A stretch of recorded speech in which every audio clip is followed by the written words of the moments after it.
Dos terremotos de 7.7 y 7.6 grados en la escala de Richter sacudieron el suroeste de Turquía y el norte de Siria, dejando hasta el momento más de 2.700 fallecidos y un número superior de heridos, además de edificios devastados en ambos países.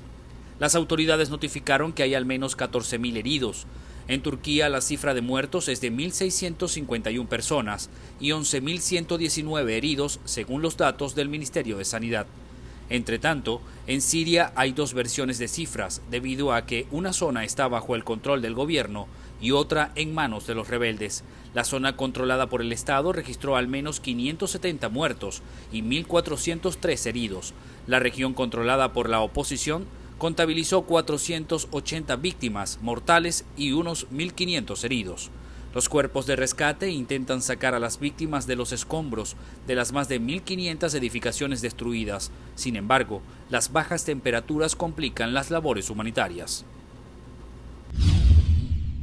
Me gustaría expresar toda mi tristeza ante el devastador terremoto que asoló a Turquía y Siria. Expreso mis mayores condolencias a las familias de las víctimas. Estamos movilizándonos para brindar asistencia de urgencia. Trabajemos de consumo en solidaridad para asistir a todos aquellos afectados por este desastre, muchos de los cuales ya estaban en gran necesidad de asistencia humanitaria. Durante la presentación a los Estados miembros de las prioridades de las Naciones Unidas para trabajar durante 2023, Guterres advirtió que la guerra entre Rusia y Ucrania podría ampliarse. La invasión rusa a Ucrania ha infligido sufrimientos indecibles al pueblo ucraniano con consecuencias globales profundas. Las perspectivas de paz disminuyen, las chances de una mayor escalada y de un derramamiento de sangre aumentan. Tengo miedo de que el mundo no esté yendo hacia una guerra mayor. El mundo, sin embargo, necesita paz, coherente con la Carta, coherente con el derecho internacional. Debemos trabajar más duramente en pro de la paz en todas partes. En Palestina, en Israel, en donde la solución de dos estados cada vez parece más lejana, en el Afganistán, donde los derechos de las mujeres y las niñas están pisoteados y los ataques terroristas continúan, en el Sahel, en donde la seguridad deteriora a pasos alarmantes, en Myanmar, con nuevos ciclos de violencia y represión, en Haití, donde la violencia de las pandillas tiene de rehén a todo un país. Además, Guterres aseguró que las brechas salariales entre mujeres y hombres son enormes, inclusive en las economías más desarrolladas. Asimismo, alertó que al ritmo actual serán necesarios 286 años para que las mujeres tengan la misma condición jurídica que los hombres. La plataforma unitaria de Miranda anunció la conformación de los 21 comités electorales que integran el Estado con el fin de seguir avanzando en la organización de las elecciones primarias de oposición. Ya tenemos la conformación de los 21 municipios del Estado representando la plataforma unitaria. Se complace en informarles a los mirandinos que hemos avanzado en la responsabilidad de construir las bases sólidas para garantizar el éxito de la plataforma de la primaria. El dirigente del partido Convergencia, Jimmy Longal, también informó que las comisiones electorales integradas por miembros de la sociedad civil ya fueron seleccionadas y avaladas por los partidos que integran la plataforma unitaria. De igual manera queremos informarles que fue avalado el proceso de selección de los ciudadanos postulados por la sociedad civil organizada que en los próximos días asumirán la Comisión Electoral del Estado. Es preciso tener presente que la selección de estos miembros fue avalado por unanimidad por los 10 partidos que conformamos la plataforma. Por último, los dirigentes municipales aseguraron su compromiso para lograr una verdadera unidad que permita la elección de un solo candidato que represente a la oposición en las próximas elecciones presidenciales de 2024. Desde Caracas, Venezuela, María Alejandra Silva.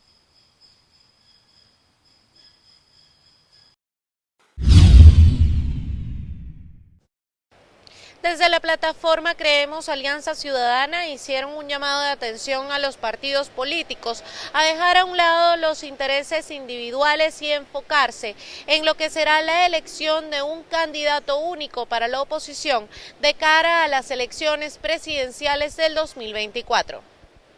Hacemos un llamado a los partidos políticos y dirigentes a dejar de un lado esas controversias y concentrar sus esfuerzos en plantear soluciones para el país a través de un programa común y de las propuestas que puedan plantear hacia las diferentes candidaturas que participarán en la primaria. Asimismo, el director de la Escuela de Estudios Políticos de la Universidad Católica Andrés Bello Benigno Alarcón insistió en la necesidad de definir un cronograma concreto para que la elección primaria se pueda realizar y que el candidato único de la oposición no sea electo por consenso. ¿Qué haremos de cara al futuro? Bueno, va a depender justamente de cómo se vaya construyendo este proceso, ¿no? En la medida que veamos cosas que podemos apoyar, se apoyarán.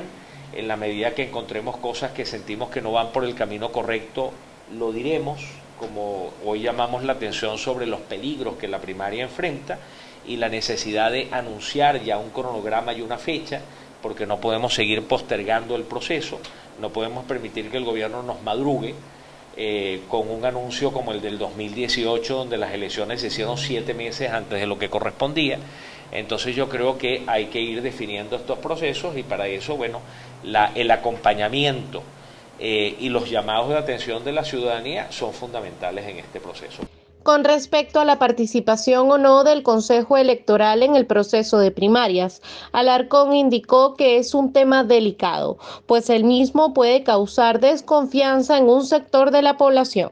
La gente cuando vota en un proceso electoral, como en el caso de Venezuela, y esto repito desde hace muchos años, no vota porque confía en el árbitro, sino que vota a pesar del árbitro. Vota un poco por imponer su voluntad sobre lo que puede considerar la parcialidad del árbitro en un momento determinado. Entonces esto a mí me hace pensar, lo que uno ve en grupos focales y lo que ve en encuestas, es que el ciudadano en principio preferiría una elección primaria donde haya la menor participación posible del Consejo Nacional Electoral.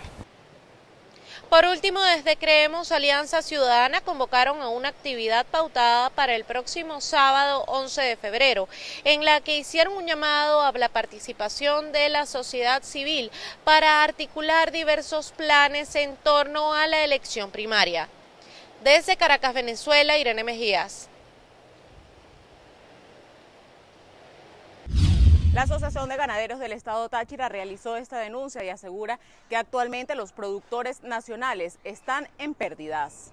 Sí, nosotros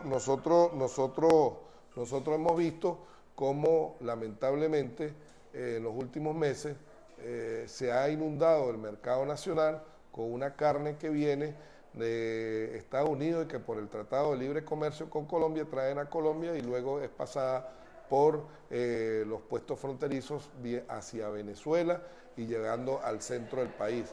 Ha traído como consecuencia la baja de los productores en poder colocar nuestros productos a nivel nacional, como en efecto lo hemos venido haciendo, y que hacemos un llamado a las autoridades para que nos apoyen y nos ayuden en función de controlar esta entrada de carne ilícita a Venezuela, producto de que son carnes que ya vienen con mucho tiempo de haber salido de Estados Unidos y tienen un vencimiento muy en los tiempos que dan para llegar a Venezuela. Aparte de que nosotros los venezolanos, los productores, estamos en la capacidad de alimentar a toda la población venezolana y todavía tenemos un remanente para poder exportar. Esperan que las autoridades en materia de seguridad en el eje fronterizo de Venezuela con Colombia tomen cartas en el asunto. Reportó desde el Estado Táchira, Lorena Bornacelli. Dirigentes sindicales del sector educación dieron a conocer este miércoles el pliego con las 5 principales exigencias que le están realizando al Estado venezolano. La gente no soporta la vida con $6 al mes y con el bono fraudulento que acaban de dar por la vía del carnet de la patria, que aún tampoco sabemos, que además es condiciones desiguales, no solamente para los trabajadores activos, no es igual para los trabajadores jubilados. 5 puntos tenemos en la calle en estos momentos. Incremento salarial indexado. Segundo, discusión de los contratos colectivos. Tercero, libertad de los trabajadores que están presos por luchar, por defender los derechos de la clase trabajadora. Cuarto, la indexación de de las pensiones y jubilaciones y el pago de las prestaciones sociales. Y quinto, sencillamente resolver el problema de la previsión social, porque los trabajadores están indefensos. No hay sistemas de salud y lamentablemente pues la gente se está muriendo. Los trabajadores convocaron a una movilización el próximo 13 de marzo que partirá desde el Panteón Nacional hasta la esquina de Salas, en el centro de la ciudad. Desde Caracas, Venezuela, María Alejandra Silva. Según una investigación realizada por la organización no gubernamental Equilibrium Sende, 50% de los venezolanos consideran que es un riesgo ejercer la protesta en el país. Conozcamos más detalles de este estudio en el siguiente reporte. Por ejemplo, en lo que respecta al derecho a la protesta, aproximadamente el 14% de los venezolanos considera que este también es uno de los derechos más vulnerados, y en cuanto a cuánto creen que se respeta o no el derecho a la protesta, más del 50% de los venezolanos considera que no se respeta para nada el derecho a la protesta en Venezuela. La coordinadora de proyectos de la organización, Teresa Rodríguez, señaló que la encuesta también arrojó que 1 de cada 4 venezolanos aseguró que el derecho al salario digno es uno de los más vulnerados en el país. A las personas que consideran esto como uno de los derechos más vulnerados, cerca del 40% de los venezolanos lo cataloga como el derecho más vulnerado, ¿no? Ahí tenían opción de elegir 3 derechos y más del 40% eligió el derecho al trabajo y al salario digno como uno de los más. Cerca del 60% de los venezolanos tiene ingresos entre 0 y $100. Y apenas un 4% de los venezolanos perciben más de $600 al mes. Por último, la investigadora detalló cómo los resultados de la vulnerabilidad del derecho al salario digno se vinculan con la realización de las protestas de los trabajadores de diversos sectores y registradas en los últimos meses en el país. A las personas percibir que no tienen las garantías para ejercer su derecho a la protesta de forma efectiva, esto obviamente limita las posibilidades de luchar por mejores condiciones salariales y mejores condiciones laborales. Entonces, básicamente pone a los trabajadores, en este caso, en una situación de vulnerabilidad y de impotencia de no poder ejercer mecanismos para mejorar su situación. Rodríguez informó que la organización no gubernamental presentará en el próximo mes de marzo un informe sobre la situación de los derechos civiles y políticos de los venezolanos durante el 2022. Desde Caracas, Venezuela, María Alejandra Silva.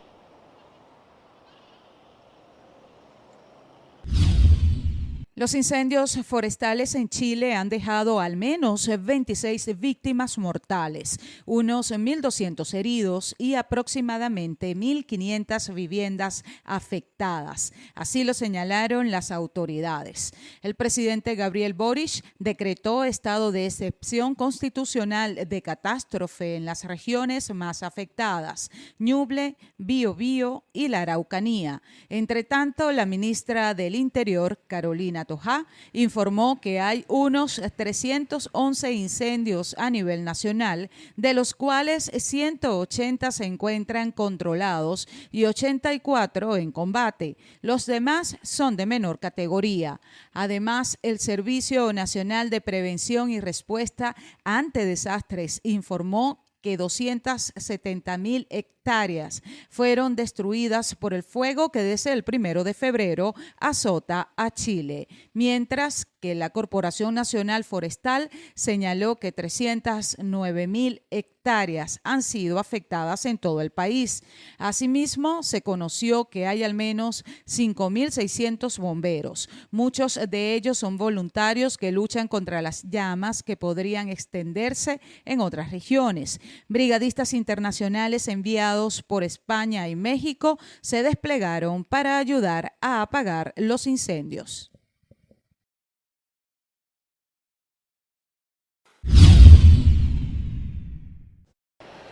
Hasta 5 organismos internacionales han solicitado la liberación del dirigente sindical Emilio Negrín y otros 5 defensores de derechos humanos privados de libertad desde julio del año 2022. Eduardo Torres, abogado de Negrín, denunció este jueves que fue declarada sin lugar una solicitud de revisión de medida cautelar sustitutiva que podría haber liberado a los sindicalistas a la espera de juicio.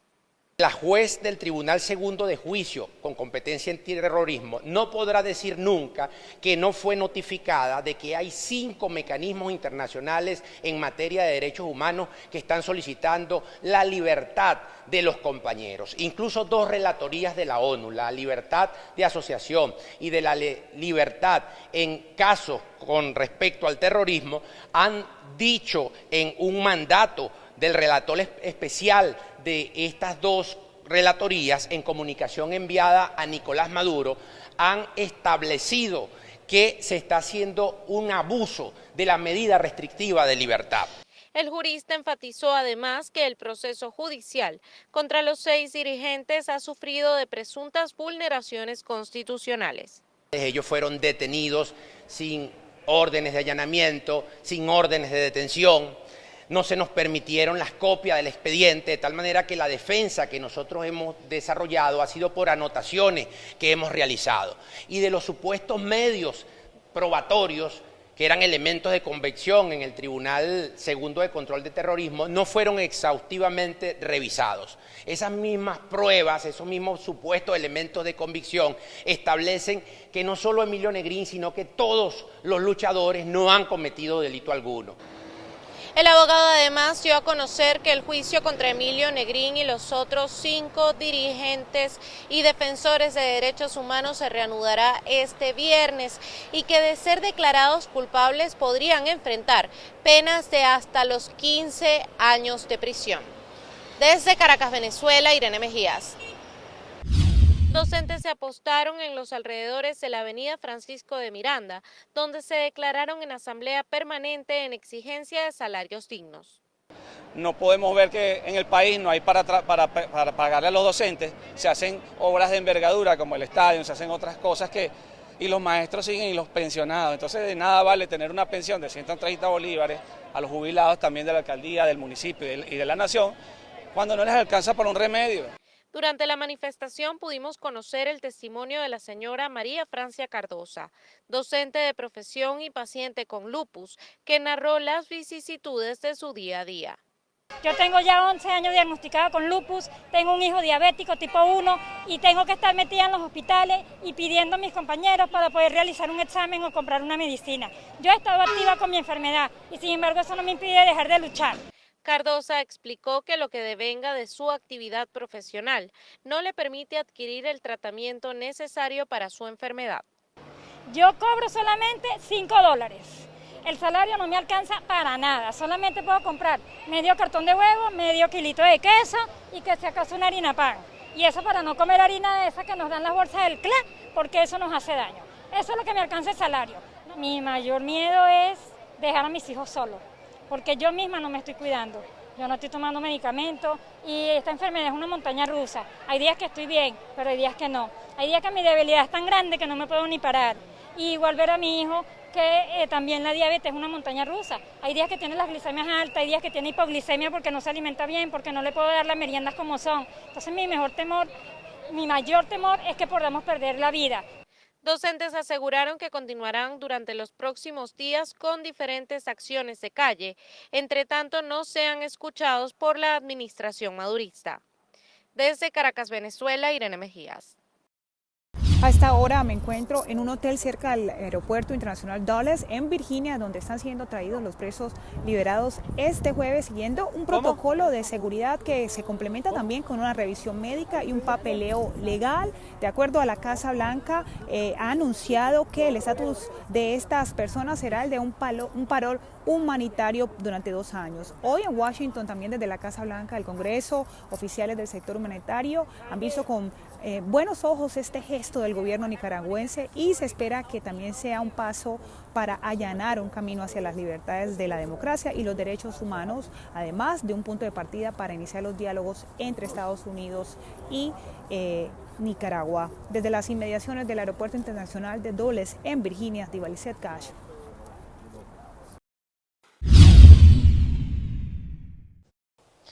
El presidente de la Comisión Nacional de Primaria, Jesús María Casal, informó que recibió por parte de las autoridades del Consejo Nacional Electoral la confirmación para la conformación de una comisión técnica conjunta.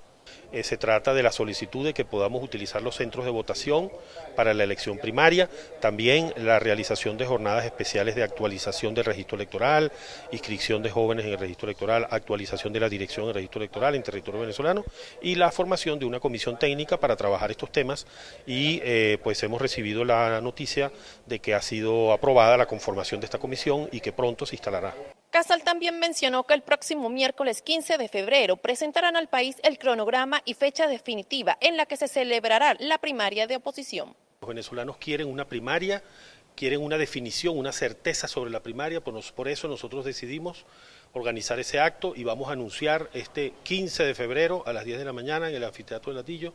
Anunciaremos el cronograma y la fecha de la elección primaria con todos los lapsos fundamentales de ese cronograma y con los procedimientos y plazos fijados en función de esas consultas, de esas opiniones que recibimos de la sociedad civil, organizaciones sociales, organizaciones políticas. Por último, el presidente de la comisión señaló que continúan reuniéndose con diversos actores políticos y sociales del país en pro de la correcta realización de esta primaria. Desde Caracas, Venezuela, María Alejandra Silva. El defensor del pueblo Carlos Camargo Asís urgió a las autoridades colombianas a que refuercen el trabajo humanitario con la población migrante. La advertencia la hizo luego de informar que durante el mes de enero de 2023 se cuadruplicó el número de migrantes que utilizaron la selva del Darién para llegar a Panamá, comparado con el mismo mes del año anterior. Mientras que en enero del 2022 se había reportado el paso de 4.702 personas, en el primer mes de 2023 ya ascendió hasta los 21.307 migrantes, la mayoría de ellos haitianos, ecuatorianos, venezolanos, chinos e indios. Durante el año pasado cruzaron la frontera de Colombia y Panamá 248.284 personas, la mayoría venezolanas.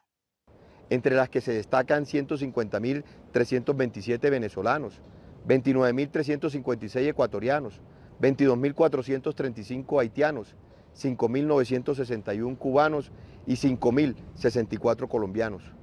Urge que las autoridades implementen acciones para atender a este grupo poblacional junto con las comunidades de tránsito y acogida, lo que significa establecer puntos de atención médica, asistencia para la infancia y adultos mayores, así como controles de las autoridades para que los migrantes no sean víctimas de redes de tráfico de migrantes y trata de personas.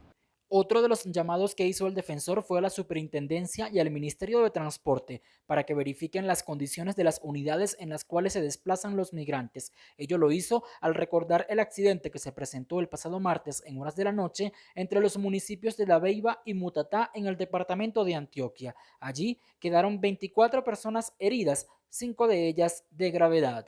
En Bogotá, Miguel Cardosa, BPI TV. Según la última actualización de las autoridades, hay más de 22.000 muertos y decenas de miles de heridos en Turquía y Siria tras los terremotos del pasado lunes. El gobierno sirio permitió la entrega de ayuda humanitaria internacional a las áreas controladas por los rebeldes.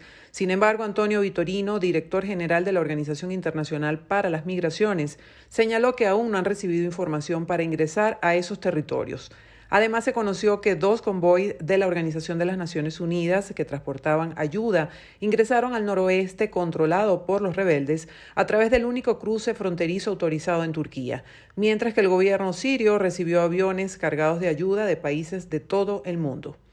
Por otro lado, el presidente turco Recep Tayyip Erdogan indicó que más de 141.000 miembros del personal de rescate están trabajando sobre el terreno en 10 provincias de Turquía afectadas por el terremoto. Cabe destacar que también hay perros de rescate intentando buscar sobrevivientes bajo los escombros.